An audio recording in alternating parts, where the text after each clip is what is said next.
美国甲菲律宾南海联合军演动员超过17000名兵员，日本是头一届以作战部队身份来参加。日本军舰雷号4月17日经过台湾海峡赶赴军演，也引起中国不满，派出在军舰通过琉球的玉坎底水道来反制。 包含陆海空的多边全联合作战，年度美国甲菲律宾斗阵联合军演20日伫南海举行，动员超过17000名的兵力。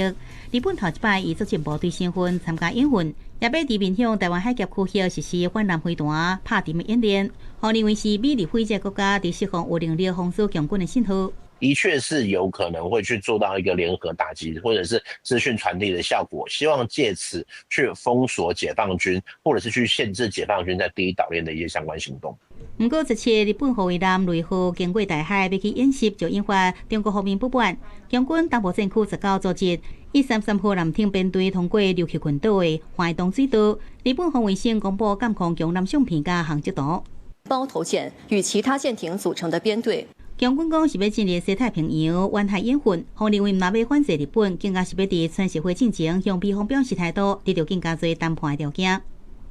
西太平洋海域呢，它可以对美国的亚太布局呢，或者是印太布局呢，造成这个足够的影响。现在中国准备要跟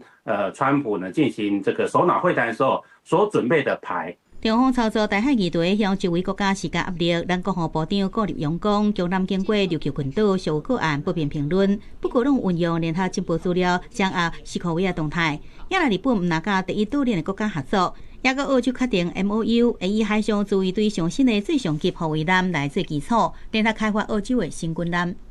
Will deepen defence industry cooperation between our two nations. 私はこうした日豪の人のつながりがあってこそ。 真の防衛協力の進化は成し遂げられると信じています。林英又分析，中方加所罗门建交加上强力8实行澳洲，并且实弹演习，已经冲击包含美国加澳洲这民主国家的南太平洋战略。